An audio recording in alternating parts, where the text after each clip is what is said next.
aujourd'hui c'est décidé, je pars à l'aventure. À moi la mer, à moi le bonheur. 1, 2, 3, 4, 6, 7, 8, les jolis... Hop. Qu'est-ce que tu fais, Thomas? Mais je suis parti de la mine de Farcar et je suis en route pour la mer, je l'ai jamais vue, je suis trop content. Ouh là là là là là là. J'ai bien peur que ça ne se passe pas comme ça, vilain train. Qui va travailler pendant ce temps-là? Mais pitié, vous m'aviez dit que je pouvais... Oh non, allez mauvaise graine. Retourne d'où tu viens tout de suite. Tu dois transporter 300 tonnes de charbon, emmener les passagers à l'autre bout de Chicalar. Mais je suis si fatigué, pitié. Thomas, en plus tu as une mission très importante aujourd'hui. Tu dois écouter le 2e épisode des Claps qui se perdent. Non, je peux pas y aller. Il est trop long ce générique. Bonjour, je me présente, je m'appelle Émilie. Silence, la vilaine. Et quand tu seras en bas, tu flotteras aussi. Je crois que ce martien veut communiquer. C'est pas un souci, c'est l'esprit de Noël. Ah, je sais plus quoi dire devant tant de clichés de bêtises. On va avoir droit à un carton jaune cette fois. Tu veux jouer au petit malin, toi? Écoute. Arrête, trompette, c'est moi qui suis le chef. C'est moi qui décide quand on y va. Alors on y va. Bonjour à toutes et bonjour à tous, bienvenue dans le 2e épisode des Claps qui se perdent, le podcast qui s'agace sur les clichés du cinéma avec une bonne dose de mauvaise foi et qui aujourd'hui va clairement chercher la petite bête. Moi c'est Robin et je suis avec Romain, salut Romain. Oui, bonjour à tous, ici Denis Brognat de Koh-Lanta. Ça va Robin? Ça va et toi? Oui, très bien, bonjour à tous. Et tout d'abord, des remerciements à tous ceux qui ont écouté le premier épisode des Claps qui se perdent. Merci à tous de nous avoir fait des retours, c'était très, très agréable en tout cas d'avoir vos retours et merci. Je me joins à ces remerciements. Au menu pour ce 2e épisode, après les films d'horreur, on va faire un petit pas de côté avec les dessins animés. Un thème un peu plus clivant parce qu'on sait que tout le monde ne regarde pas de dessins animés passé un certain âge. T'as quel âge toi Romain? 6 ans et demi, voire moins aujourd'hui. On verra pourquoi. Et plus précisément, aujourd'hui, on va s'intéresser aux machines dans les dessins animés, les moyens de transport plus exactement, les voitures, les avions, les trains, tout ça. Ça fait partie de nos passions, de regarder des dessins animés pour jeunes enfants et de se foutre de leur gueule. Alors j'ai une question, je me mets à la place des auditeurs. Romain, j'ai une question. Pourquoi putain? Oui, c'est vrai que ça peut paraître assez étonnant, mais ça peut être comparable un peu au fait de regarder des nanars, des vieux films de science-fiction qui sont à un budget pourri, de films d'horreur. Et déjà, nous, on s'amuse à critiquer ça, à se marrer devant le ridicule des effets spéciaux ou du maquillage ou du doublage qui est pourri. Bah là, pour les dessins animés pour petits, pareil. C'est un peu pareil, sauf qu'on va plus s'attarder au scénario ridicule, à l'histoire, et là, ici, à l'anthropomorphisme des machines. En notre compagnie aujourd'hui, non pas un, mais 2 fiers représentants de cette mouvance. On commencera par Thomas le petit train. Non, tu m'as le fait. Pour enchaîner sur Tracteur Tom, vas-y, fais-moi un tracteur. Ça c'est fait. Bravo. À noter qu'on mettra en lien dans la description des liens pour voir les épisodes sur YouTube parce qu'ils sont disponibles gratuitement. Ça vous permettra de vous marrer avec nous. Qu'est-ce que tu regardais toi, gamin, comme dessin animé? Et ben moi j'étais très friand, comme Dany, de... Gros niveau de blague pour ce début de podcast. De dessins animés, moi j'en bouffais le mercredi matin, samedi, donc T'es fou, France 3 avec Ligue des Justiciers, Batman, Totally Spies sur la 1, Razmoquette, Oggy et les cafards, j'en passe. Mais ça t'étais un peu plus vieux si je peux me permettre, parce que justement, moi je regardais des dessins animés comme toi à passer l'âge de 8 ans on va dire, mais avant j'ai aucun souvenir à part Babar que je me souviens avoir regardé vite fait, enfin non pas vite fait d'ailleurs, j'avais toutes les cassettes d'avoir bien regardé. Mais j'ai peu de souvenirs de dessins animés très niais comme ceux qu'on va vous proposer aujourd'hui. Bah oui, pour la petite enfance, là, comme on dit, les 2, 5, 6 ans, là, j'ai pas trop de souvenirs non plus. Un peu oui, mais je trouvais ça nul déjà à l'époque. Mais je rappelle que je faisais une thèse sur Star Wars quand j'avais 4 ans, j'avais déjà vu tous les... Pour un peu de contexte, tu as regardé Star Wars à 2 ans, 3 ans, c'est ça? Et t'as compris tous les enjeux. Donc forcément, moi, j'étais déjà un peu calé. Mais non, je regardais pas forcément beaucoup de dessins animés pour les tout petits. Alors aujourd'hui, on est loin de Star Wars, on n'est pas loin des tout petits, on est avec les tout petits, avec Thomas le petit train. On va commencer tout de suite avec ce beau générique. 1, 2, 3, 4, 5, 6, 7, 8, les jolies locomotives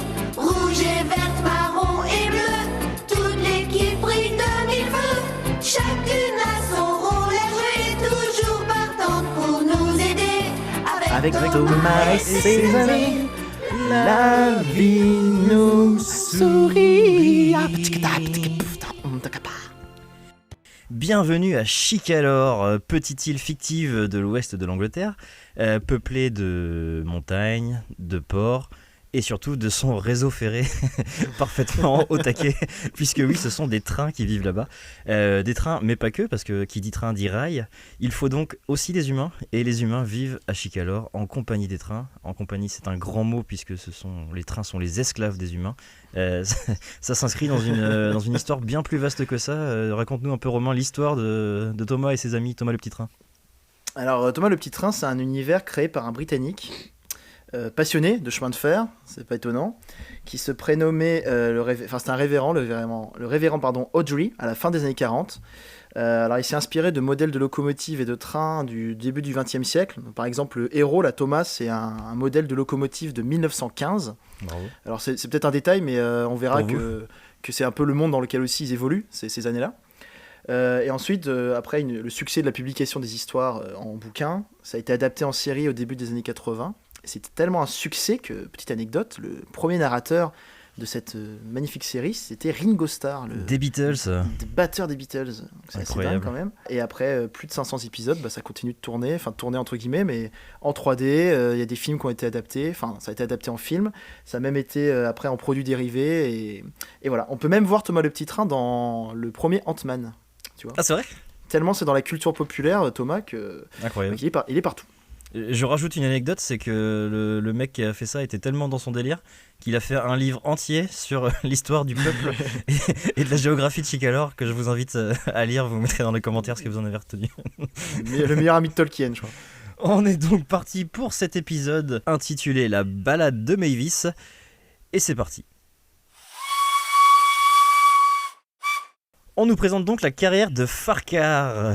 C'est un peu en mode Seigneur des Anneaux, il y a des endroits partout. On est donc au Mordor, puisque c'est l'une des plus anciennes carrières de Chicalor, ce qui implique qu'il y en a au moins 8 autres. Et la chef de cette carrière, elle s'appelle Mavis, et la voix off qui dure pendant tout l'épisode nous indique dès le début, elle passe ses journées à pousser des wagons remplis de grosses pierres. C'est donc une esclave qui va construire ses pyramides. Et elle pousse des wagons, mais c'est pas n'importe quel wagon, puisque ce sont des wagons farceurs.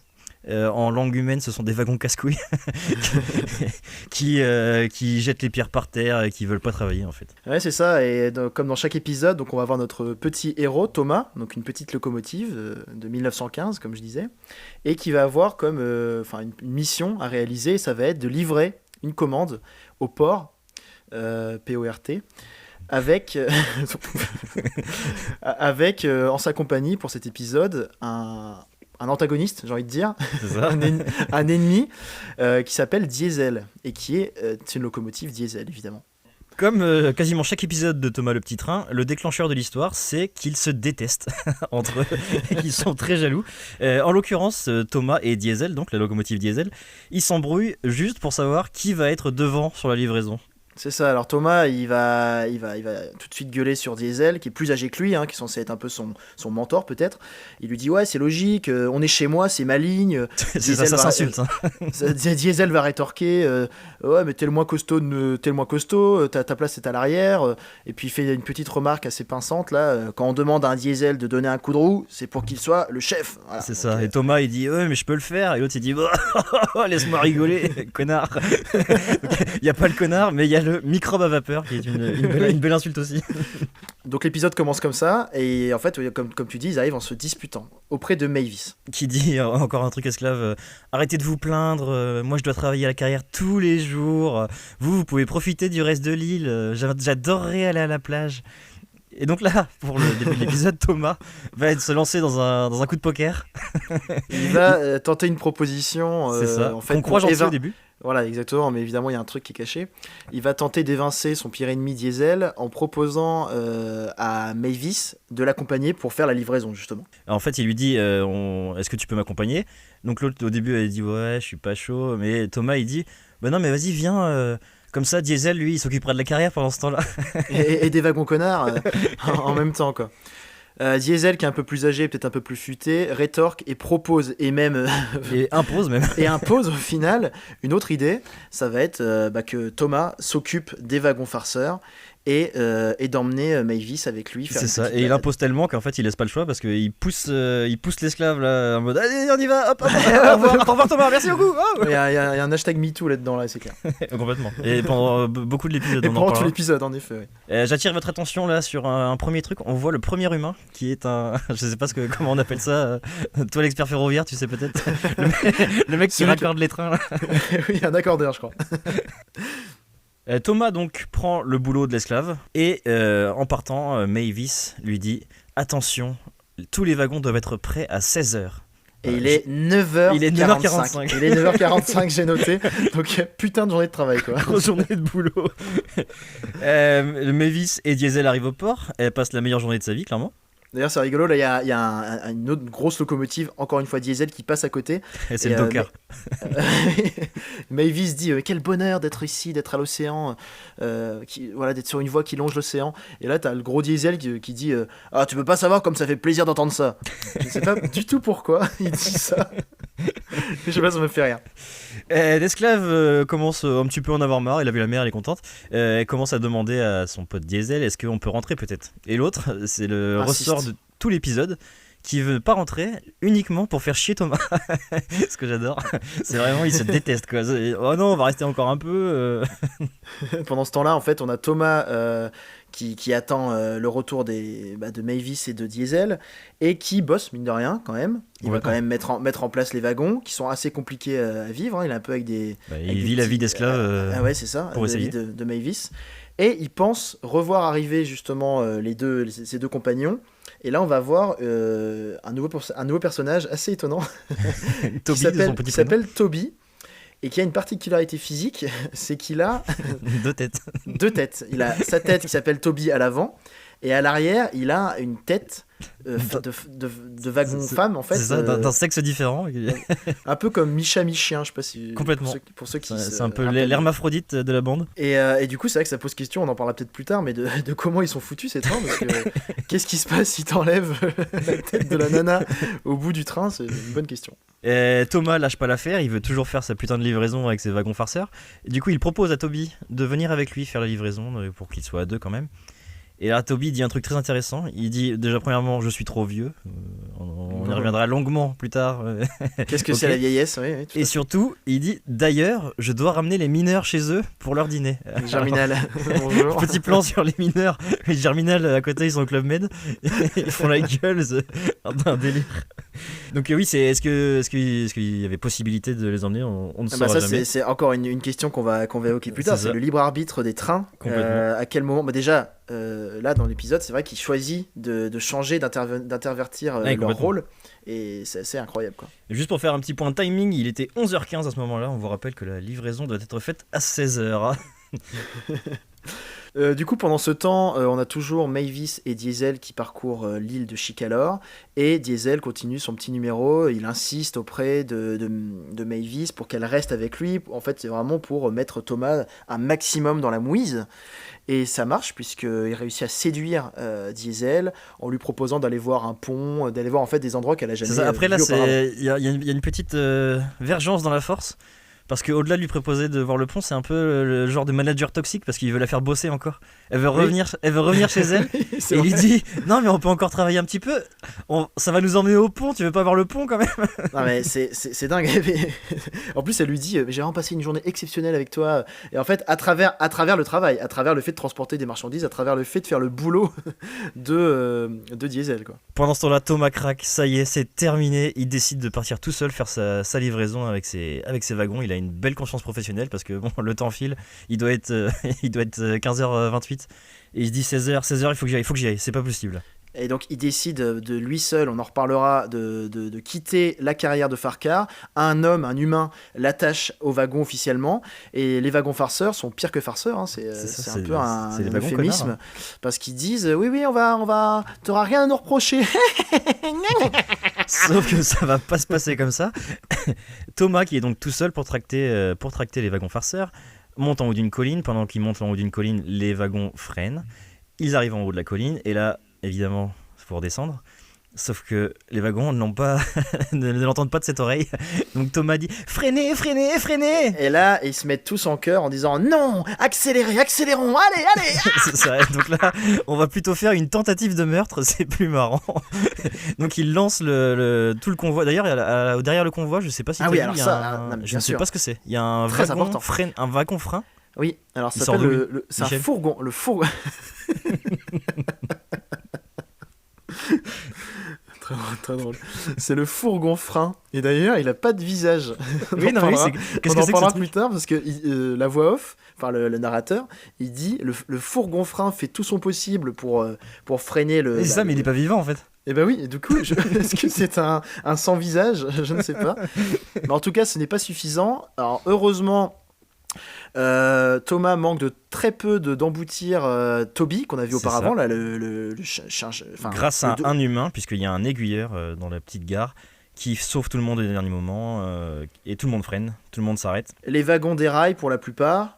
Ils sont morts de rire, donc eux, va falloir vraiment qu'ils aillent voir, qu'ils aillent en HP parce qu'il se passe Et quelque chose. il y a le conducteur du train dont on n'a pas encore parlé, le conducteur de Thomas le Petit Train, parce que vous pourrez faire arrêt sur image à chaque fois qu'on voit Thomas le Petit Train, il y a un conducteur dedans qui ne dit rien, qui Qui a un 35 heures, hein, il se lève le matin, il pénètre à l'intérieur d'un train qui décide à sa place c'est là. et qui regarde à travers un peu comme le capitaine du Titanic qui regarderait l'iceberg au loin. Alors, il a rien. C'est là, donc là tout a déraillé et on voit le mec là qui regarde en mode il évalue les dégâts quoi.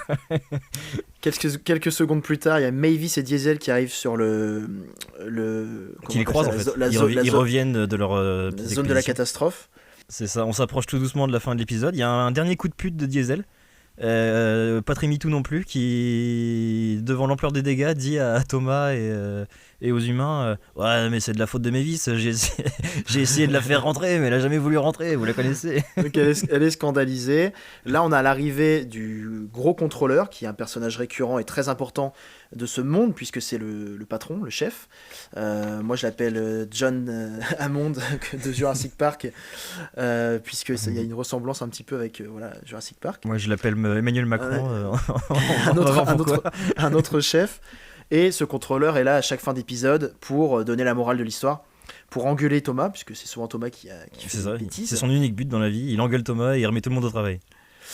Voilà, et au final, la conclusion de cet épisode, c'est que Mavis, enfin, le gros contrôleur qui dirige tout ça, va renvoyer Mavis dans l'Isengard auquel elle appartient, avec un petit bonus quand même, c'est qu'elle pourra livrer. C'est ça, Quand c'est la morale Ouais. de merde de l'épisode. À la fin, la voix off, comme c'est un gentil chef, il autorise de temps Oui. en temps à quand même travailler, mais à côté de la mer, quoi. Voilà, donc elle aura le droit à des petites sorties, quoi. Voilà, et donc sous l'épisode se condition. termine en musique avec une petite chanson chantée par Mavis qui est complètement pompée sur Mary Poppins. C'est officiel, j'ai écouté les deux. Tu l'as, la Et- mélodie, là? Alors j'ai pas la mélodie de Thomas, j'ai la mélodie de Mary Poppins. Oh quelle petite promenade avec Marie. Marie fait lever le soleil. Et c'est Elle exactement la même chante, chose. oui. Qu'est-ce que c'est bien d'être au bord de la mer, quelque chose comme ça. Exactement. Et là, on voit toutes les machines chanter. Voilà pour cette petite balade de Mavis. On va maintenant rentrer un peu plus dans le détail en montrant ce qui nous a marqué dans cet épisode. Plusieurs choses à noter. Moi, je commencerai tout d'abord avec l'anatomie des trains. Je sais pas ce que t'en penses, mais alors vraiment, ils sont. Alors, on l'a évoqué, c'est vrai que l'anthropomorphisme, c'est le fait d'avoir une posture humaine et de prendre des caractéristiques de l'être humain. Là, la seule chose qui les apparente à des humains, c'est une espèce de forme, alors soit ronde selon la morphologie de la locomotive, soit carrée, Souvent carré, ouais. des énormes yeux là, ignobles et une bouche et un petit nez, quoi. Mais et en fait, il y a que leurs yeux, les sourcils et la bouche qui bougent, mais c'est très léger et c'est à chaque fois. Ouais. J'ai une petite explication peut-être au fait qu'il soit si moche. C'est que apparemment, c'est très compliqué de rendre un train humain. Et le problème se pose aussi pour les avions. J'ai regardé une interview du mec, du chef dessinateur de Planes, le truc qu'ils ont fait après Ok. Cars là. Et il expliquait que pour les voitures c'était super simple parce qu'il y a un grand pare-brise Donc pour faire les yeux, la calandre ça fait la bouche, ça marche nickel. Et pour les avions, il y a un tout petit pare-brise et une hélice qui est dans le champ tout le temps. Et qu'il fallait gérer ça. Et donc je suppose que les trains c'est un peu le même délire. Impossible de... je suis d'accord avec toi et en même temps ils sont mieux débrouillés parce qu'il y a une nouvelle version de Thomas le Petit Train qui est sur Netflix, qui est sortie en 2021 là, une nouvelle série. Oui, où ils ont mis des vraies têtes. Bah, où les têtes bougent beaucoup plus, mais on garde toujours le corps de la locomotive, mais c'est un peu mieux quoi. Là c'est quand même sacrément horrifique. Hein. Je vous conseille à tous, j'ai retrouvé un DVD chez moi que j'avais acheté à Cash Express en 2012 à 50 centimes. Ça s'appelle JJ, J-A-Y. Et alors là, c'est des avions. Et les avions, ils sont affreux. Ils ont une tête en fait, mais une tête vivante, un peu comme la marionnette de Jacques Chirac dans Les Guignols. Je vois très bien. Ouais. C'est horrible. Et en plus, ils interagissent en mode Roger Rabbit avec des vrais humains, avec des vrais acteurs. C'est immonde. En parlant de l'interaction, ce qui nous a marqué aussi, c'est la relation qu'ils ont entre eux dans cette série, puisque dans chaque épisode, les locomotives, les trains, les machines entre elles vont à chaque fois s'embrouiller, être en colère, se faire des coups de... C'est ça, c'est le moteur de tous les épisodes, sans jeu de mots. Ah oui, complètement. Et c'est quand même fou que pour un dessin animé pour les 2-5 ans, là, on soit toujours sur une espèce d'énergie, une énergie négative qui, en plus, qui ne s'arrête quasiment jamais. Même à la fin de l'épisode, la morale veut que tout revienne à la normale, mais qu'il n'y ait pas forcément de progression. Là, par exemple, Mavis revient à la carrière, Thomas, retourne au travail. L'exemple parfait, c'est Diesel, parce qu'il a aucune rédemption. Le dernier mot qu'il dit, c'est pour engueuler Mavis, pour mentir, pour dire ouais, j'ai voulu la faire rentrer, elle est pas rentrée, et il est juste méchant en fait. Comme beaucoup de personnages dans Thomas le Petit Train. Et du coup, ça pose question. Bon, alors là, ça pose question aussi du monde dans lequel ils vivent. On sent qu'ils sont un peu stressés, les pépères, quoi. Parce que, comme tu disais, ils sont dans un monde un peu esclavagé, là. Et chacune de leurs actions semble être jugée. Et ils ont peur de se foirer, quoi. C'est la grande question du libre arbitre en fait, à quel point ils sont libres de leurs faits et gestes quoi. Parce qu'il y a toujours les humains qui sont derrière, ils parlent pas, c'est des fantômes, mais ils sont quand même derrière. Donc ils surveillent un peu tout ce qu'ils font. Est-ce qu'ils peuvent vraiment prendre des décisions ? Je pense à un moment là, à Toby là, qui dit qu'il est trop vieux et que de toute façon il devait ramener les mineurs pour dîner. La question c'est, est-ce qu'il aurait pu faire autrement ? Est-ce qu'il aurait pu dire aux mineurs, bah, vous savez c'est chaud. La réponse c'est un peu oui, parce que Thomas dans un épisode par exemple, c'est pareil, il est en compétition avec une autre locomotive et il considère qu'il est capable de transporter plus de passagers que la locomotive, et il va décider de lui-même, Thomas, de déposer des passagers partout sur l'île pour enlever du poids. Du Grand Express. Voilà, exactement. Et en fait, il enlève du poids à sa locomotive, quoi, ouais. Juste pour gagner une compétition. Et donc, pareil, libre arbitre total de laisser des passagers comme ça en pleine cambrousse. Heureusement, il y a toujours Macron à la fin qui vient leur enlever leur dernier ronce de libre arbitre en sifflant la fin de la récré, en fait, à chaque fin d'épisode. Bon, c'est bien, vous êtes bien amusés, mais maintenant, faut aller taffer, quoi. Alors, juste pour revenir sur l'anatomie aussi, on s'est posé la question, du coup, avec le fourgon frein. Oui. Il y a en fait des wagons qui n'ont pas de visage, il y a des machines qui n'ont pas de visage, il y a les bateaux par exemple, il y a des bateaux qu'on voit au port qui n'ont pas de visage. Et à quel moment les locomotives sont vivantes, qui s'occupe de ça? Comment les locomotives voient les machines qui ne sont pas vivantes, qui n'ont pas d'émotion? C'est ça. Et je finirai avec moi le problème qui m'énerve le plus dans ce truc là, c'est les problèmes de déplacement dans le monde. Alors autant avec les voitures, je laisse couler parce que bon, elles peuvent quand même se déplacer un peu partout, mais alors avec les trains, je trouve ça d'une débilité, parce que du coup ils peuvent aller que sur les rails, donc ils peuvent jamais de leur vie aller à un endroit un peu étonnant. Ils sont cantonnés à leur tour de Chicalor. Ils sont cantonnés physiquement, et ils sont cantonnés comme le riz. En plus. Par rapport à la morphologie, ils ne peuvent voir que devant eux et très légèrement sur les côtés. Au début de l'épisode, il y a Thomas et Diesel là, ils s'embrouillent, mais en fait ils se voient pas. Enfin, ils se suivent. Donc en fait ils s'engueulent juste comme s'ils étaient au téléphone. Je crois que l'essence de la colère, c'est peut-être ça, c'est qu'ils peuvent pas se voir en face à face ou très très rapidement. Salut moi chion. Voilà ce qu'on pouvait dire sur Thomas le Petit Train. Je vous propose maintenant de passer à la deuxième partie de l'émission. Quittons l'univers ferroviaire pour le monde des tracteurs. Il y a un tracteur à la ferme du Pré Charmant qui adore travailler et jouer. Quand Flore la fermière a un souci ou quelque chose à faire, sur Tracteur Tom elle peut compter.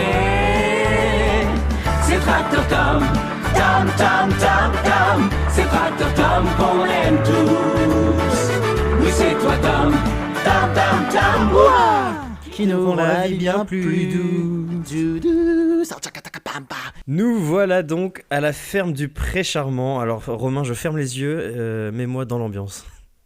Eh ben, bienvenue à tous dans la ferme du Pré-Charmant, 13 hectares de terre agricole, pardon. Production uniquement végétale, blé, pommes, carottes, miam miam, scrunch scrunch. On a des animaux quand même qu'on ne mange pas, des moutons, il y en a 8, des poules, des canards, une vache, une jument, un poulain. Et tout ce petit monde est dirigé par une humaine, quand même, qui s'appelle Flore, la fermière. L'infirmière ou la fermière? La fermière. La fermière. Qui est l'unique propriétaire des lieux. Qui est une sorte de gros contrôleur local, quoi. un petit peu, oui, tout à fait. Et son salarié bénévole, Hashtag gitan. Max, hashtag gitan, qui habite juste à côté dans une caravane. Tout ce petit monde est également régi par les machines, on les retrouve. Donc on va avoir un quad, un 4x4, le 4x4 de Max, là. Et notre héros, un peu le frère de Thomas le Petit Train, c'est Tracteur Tom. On est encore sur une voix un peu niaise d'enfant. Plus enfant, je crois. Donc, un peu plus enfantin, avec aussi une attitude différente, on va en parler plus tard. Et donc dans un monde encore anthropomorphique, comme ça, avec des véhicules qui sont vivants et qui vont exécuter les ordres de ces humains. C'est ça, et le lore de Tracteur Tom est beaucoup moins évolué que celui de Thomas le Petit Train. On peut juste dire que c'est encore une fois une série britannique qui passe depuis 2005 qui passait entre 2005 et je ne sais pas quand sur Debout les Zouzous, une émission que j'aime s'il en est. T'as pas bouffé, tu bouffais pas à la cantine le midi? Non, ça c'est Midi les Zouzous. Midi les Zouzous, Albert le 5e mousquetaire, Debout les Zouzous, je crois que c'était Rolly Polioli.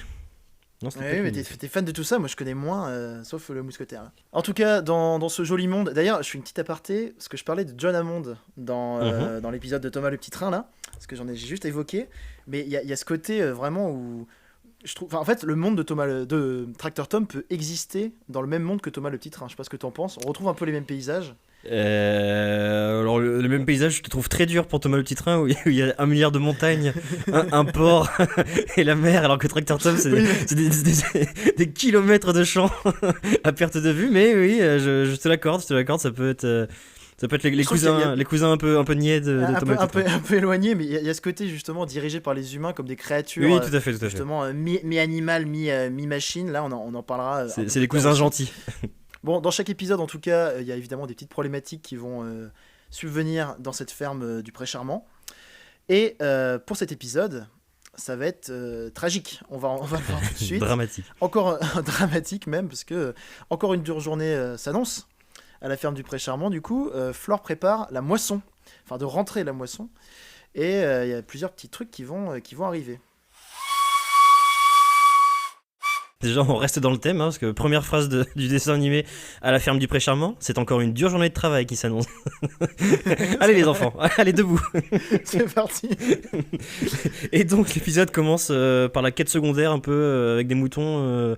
Oui, les animaux on les mange pas et ils sont même très casse-couilles au final, puisqu'on a 8 moutons qui vont dans les différents épisodes souvent s'évader ou faire des choses un peu. C'est ça, mais ils sont un peu fantastiques eux, par rapport au reste du monde. Ils ont des réactions et des choses possibles que les autres peuvent pas faire. Ouais, ils mettent des lunettes de soleil, ils font ils font du trampoline, ils font des trucs. Là par exemple pour le début de l'épisode, ils sont perchés sur une maison, ils ont réussi à se mettre sur une maison. Et donc Flore, plutôt que de se bouger le cul et d'aller les enlever, elle fait comme elle fait dans tous les épisodes, elle appelle plutôt son employé. Exactement, donc l'employé qui s'appelle Max, qui habite, comme je le disais au début, juste à côté de la ferme et qui exécute tous les ordres. Donc je crois que Max, il a un truc derrière la tête qui n'est pas que d'exécuter les ordres de Flore. Au moins, il va falloir qu'il se passe quelque chose entre eux parce que. C'est saison 3, je crois. Le mariage de Flore. La drague de Max. Et oui, donc en fait, Flore, elle appelle Max pour s'occuper des moutons et en même temps, elle s'aperçoit qu'il y a une disparition, enfin, il y a une succession de disparitions en fait à travers l'épisode d'objets. De la ferme. Alors, il faut dire qu'elle a une ferme immense dans laquelle elle vit toute seule, pourrait offrir peut-être le logis à Max. Bon, non, il est bien dans sa caravane à 500 mètres là. Et du peu de déco qu'elle a, il y a une assiette qui disparaît, il y a ses bottes qui disparaissent aussi. C'est un peu étrange, quoi. Donc, on a la problématique des moutons qui s'évadent, la problématique des objets qui disparaissent. C'est ça, il y a plein d'intrigues secondaires dont la première, enfin la deuxième après les moutons, c'est qu'elle doit nourrir son chat, donc c'est très intéressant. Et elle ouvre son frigo et il y a beaucoup de choses qui ont disparu dans le frigo parce qu'il est vide, à l'exception d'une boîte pour son chat. Je sais pas ce que est-ce que tu penses qu'elle réussit? Est-ce que c'est une réussite sa ferme pour toi? Parce qu'elle gère toute seule avec Max, bon, et du coup les véhicules dont on va parler juste après, mais c'est costaud quand même. C'est plus qu'une réussite. J'ai vu un épisode où elle a un avion, moi, donc je te laisse juger de ses capacités financières, mais ça me paraît pas mal. L'épisode continue, et là on va arriver à la véritable problématique. Sortez les violons, car la moissonneuse-batteuse qui s'appelle Jules, qui a environ 110 ans âge humain, va avoir des petits soucis pour grimper une colline. On retrouve une colline encore dans C'est Thomas. le thème de la colline. C'est ça, donc ils grimpent une colline avec Tracteur Tom. D'ailleurs, on sait pas ce qu'ils vont foutre sur la colline. Bah, il se préparait la moisson, je Oui, suppose. d'accord, pourquoi une si grande colline à côté? Enfin, tout est plat. Et là, il y a une colline, c'est l'Alpe d'Huez, quoi. Et donc, il arrive pas à arriver en haut. Et il le dit, hein, avec ça, il a une voix de jeune ou de vieux, je sais plus. Je sais pas ce que j'ai, je me sens lourd. Mettez un terme à ma vie. Donc, oui, ce sera le thème de l'épisode. Flore, justement, elle arrive et elle inspecte Jules. Et alors là, c'est catastrophe. Il ne peut pas travailler. Le MEDEF est pas content. Le gros contrôleur était à 2 doigts de revenir. Et là, du coup, on a une thématique, c'est l'obsolescence. Qu'est-ce qui arrive aux machines vivantes lorsqu'elles ne fonctionnent plus? Puisqu'évidemment, je vous apprends rien, si l'aspirateur il marche plus, on en rachète un et on jette l'autre à la déchetterie. Tu ramasses à la langue, je crois. et là, du coup, on se retrouve avec des machines qui parlent, qui ont des sentiments et des émotions. Et avec la propriétaire Flore qui prend des décisions assez radicales. C'est ça, donc là c'est l'obsolescence et c'est même la mort parce que là d'un coup l'épisode change et se transforme en film dramatique. En fait, il y a une musique marche funèbre. Retour au garage. Et donc Flore dans le noir avec Jules à côté qui est à moitié mort. Max, allô? Oui, t'es à 10 mètres mais je t'appelle quand même. Est-ce que tu peux revenir vite en urgence à la ferme? Il y a un problème. Sachant que Max là il est en train de récupérer les moutons farceurs pour faire une petite référence au wagon farceur. Oui, bravo. Et Max comme un gentil toutou, il est là. Oui darling, j'arrive tout de suite quoi. Je m'occupe des moutons et j'arrive. C'est quoi sa vie à Max au passage? Est-ce qu'il a des loisirs dans la vie à part aider Flore? Il fait que ça? Je sais pas du tout, mais je trouve, ceux qui vont regarder l'épisode, vous direz peut-être ce que vous en pensez, mais le doubleur, je trouve qu'il a une ironie quand il double. Alors, peut-être que moi qui ai capté ça, mais j'ai l'impression que justement, il se fout de la gueule du personnage qui le double. Parce qu'en effet, Max, il ne fait que répondre aux ordres de Flore, même si des fois, il fait dans les épisodes, il fait des pompes, il joue d'un instrument, il boit une bière, j'en sais rien. Un punk à chien. Il attend que le téléphone sonne. Il est draine, je crois. Alors d'ailleurs, on peut même parler de la qualité générale du dessin animé. Thomas le Petit Train, c'est moche. Là, on est moche x2, quoi. Oui, c'est moche et vide. Il y a aucun détail dans le dessin animé. La preuve avec le frigo, ils sont pas emmerdés à faire, je sais pas, une boîte de thon et du ketchup. Il y a rien. Il est vide. Sachant que ma théorie, c'est que derrière les collines au loin, il y a le monde de Thomas le Petit Train. Je répète. Vivement le crossover. Du coup, suite de l'épisode, réunion de Max et Flore qui se mettent, comme par hasard, juste à côté de la grange dans laquelle se repose Jules. Et ils commencent à discuter de la suite, que devient de Jules en fait. Donc Flore est hyper inquiète, elle explique à Max, ouais, ça va pas, et puis il est vieux, tu sais, c'est compliqué. Max essaye d'être un peu plus rationnel et de dire, écoute, je vais trouver des pièces qui manquent, quoi, ça se trouve. Flore est là, ouais, mais non. Là, on sent la chef d'entreprise qui est en mode oui, mais il est vieux quand même, on pourrait le remplacer, y a pas de souci. Alors que Max le gitan, là, il est en mode non, t'inquiète, mon copain, on va trouver une solution. Sachant que Max, justement, il a un 4x4 qui s'appelle Greg. Je sais pas ce qu'ils font entre eux. C'est ça, on pourrait aussi en parler. Est-ce qu'il n'y a pas des... Non. Je te laisse seul avec avec cette théorie. Tu demandais de ce que faisait Max dans sa vie. Il traîne bien à l'intérieur de Greg. Sans transition, pendant qu'il y a cette discussion entre Flore et Max, Jules il parle avec un quad. Il est donc à l'intérieur de la grange, dans le noir, en mode dépression, et il parle avec un quad et il dit tu sais, je suis vieux. Décidément, j'ai vraiment plus rien à faire ici. Il se lamente un peu. Et il y a du bruit, il y a des canards, il y a toujours les putains d'animaux là qui sont toujours là. Mais bouffez-les vos canards. C'est ça. Et il entend mal en fait ce que disent Flore et Max. Sauf qu'il entend, lui ce qu'il entend c'est on va le mettre à la casse. Voilà, alors c'était pas exactement ça, puisque Flore et Max veulent juste aller trouver d'autres pièces. Lui, il pense qu'on va le mettre à la poubelle, quoi. Donc, décision de Jules, c'est de fuir. Tout simplement, il va... Alors, c'est drôle comme fuite, parce qu'il va demander à Greg, je disais le copain, le 4x4 de Max, le 4x4, de l'emmener, puisqu'il est incapable de le faire. Pour le coup, il est vraiment mal. Et de l'emmener où ? De l'emmener, le plus loin possible. Oui, c'est ça, il le dit même pas, il dit de très loin.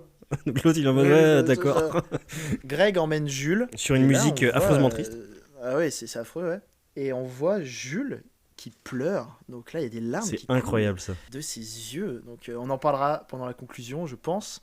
C'est vraiment ce côté anatomique. C'est fou. Des véhicules. Qu'est-ce qui sort de ses yeux ? Pourquoi ? Comment ? Mais en tout cas, c'est sacrément triste. Et pendant sa fuite, il voit Flore travailler avec une autre moissonneuse plus jeune. Flore, elle a déjà tourné la page. Faut que ça taffe. Donc d'ailleurs, à mon avis, même si Jules il revient en bonne santé là, je pense qu'il a du souci à se faire. Parce que Flore, il y a un gros plan sur elle, elle est en mode tu sens qu'elle se dit il est mieux celui-là, il est mieux. Il est en train de compter les billets, tu sais, en train de faire. Génial. Elle regarde les sites pour acheter des avions sur internet. Et donc pendant cette fuite, Tom les voit passer. Tractor Tom, qui n'est pas beaucoup cité, c'est même si c'est le personnage principal. Ouais, on le voit pas tant que ça. Au final, c'est vrai que l'épisode tourne autour de Jules. Voilà, tout à fait.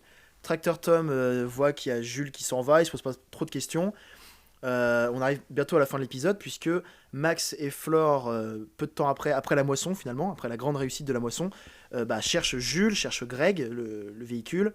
Tom annonce qu'il les a vus partir je ne sais où et du coup ils comprennent rapidement. C'est ça, c'est réunion de crise entre tout le monde. Réunion de crise, ils comprennent rapidement, Max et Flore, les deux humains là, qu'il a mal compris, qu'il a dû... en fait, c'est vraiment fin du quiproquo. C'est ça, ils comprennent de tout l'épisode. Oui, là, ils expliquent tout l'épisode. Et ils demandent à Tractor Tom, notre bon samaritain, d'aller récupérer en vitesse à travers champs. Qu'est-ce qu'elle est nulle cette course-poursuite là. Jules. Ouais, c'est nul à chier. Ouais. Il réussit à intercepter Jules. Jules revient à la ferme. Et tout est bien qui finit bien, puisque ils expliquent que non, on va pas te tuer, t'as pas compris Jules, tout va bien. En plus de ça, la résolution de toute cette histoire, c'est qu'il y avait le chien, Riff, la chienne, qui s'occupe des moutons d'ailleurs, bravo, qui s'amusait finalement à prendre tous les objets qui traînaient dans la maison. C'est ça, la révélation finale de l'épisode. Exactement, et de les mettre dans Jules. Et donc ce qui le tuait tout simplement. On en parlait, ça ressemble à, ça me faisait penser à Mr. Pickles, un dessin animé pour le coup pour adultes consentants parce que c'est très gore. Et c'est un chien satanique qui tue les humains et qui tue un peu tout ce qu'il trouve. Et ça me faisait clairement penser à ça. Ça se trouve c'est une inspiration libre. Surtout que l'épisode se termine sur un clin d'œil du chien. Oui, c'est ça. À la caméra. Genre, vous inquiétez pas. La prochaine fois, je le bute celui-là. Et alors, comment il le soigne, Max ? Un petit point médecine.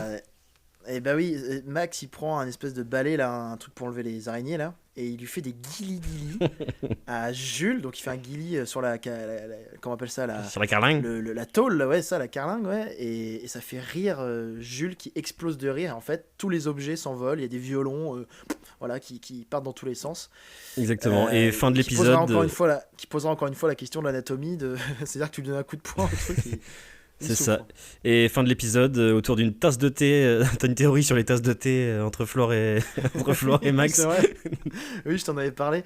En fait, souvent à la fin des épisodes de Tractor Tom, ils boivent une tasse de thé, il y a des petites remarques. Bon, c'est pareil, il y a peut-être des sous-entendus, j'en sais rien, mais il y a Max qui a fait tout le boulot de l'épisode. Hein. Il est allé récupérer les moutons. Tout le boulot de la série, tu peux étendre. Tout le boulot de la série. Et là, il boit sa tasse de thé, il est là. On a bien mérité une tasse de thé glacé, hein. On sent toute une tension là. Le mec, il a juste envie soit d'avoir un chèque, soit d'avoir ça. Flore. En fait, il est pas payé depuis le début, c'est pour ça qu'il est dans sa caravane. Là. Et là, il rigole avec les tasses de thé, à chaque fois sa récompense, il y a un vieux thé pourri. Le soir, il parle avec son 4x4 et il dit on va la buter celle-là. Voilà pour cet épisode douloureux et tragique de Tracteur Tom. Il est temps désormais de passer aux choses qui nous ont marqué dans cet épisode. Ce qui nous a marqué, c'est l'émotion. C'est le plus important finalement. Et oui, parce qu'il y a de l'émotion dans cet épisode et de l'émotion pour des tracteurs, c'est pas banal. Je pense notamment au moment où ils pleurent. Ouais, c'est assez incroyable. Alors là, on retouche aussi à ce côté anatomique qui pose question. Parce Exactement. qu'on n'en a pas trop parlé, mais l'anatomie des personnages, ça ressemble beaucoup à Cars. Et encore une fois, un peu à Thomas le Petit Train. Donc, un corps de voiture, un corps de quad. Avec un choix cette fois sur les yeux. Sur les phares, pardon, pour les yeux. Voilà, c'est ça. Ce sont les phares qui sont les gros yeux blancs, là, qui peuvent faire peur, mais un peu moins quand même. Et oui, donc on a beaucoup d'émotions dans cet épisode. Qu'est-ce qui pleure d'ailleurs ? Bah oui, c'est la grosse question. C'est Du quoi exactement gasoil. l'anatomie ? L'œil, là, tu l'enlèves, c'est quoi ? C'est une torture ? C'est un morceau de métal ? Est-ce qu'ils ont des organes à l'intérieur de leur carcasse ?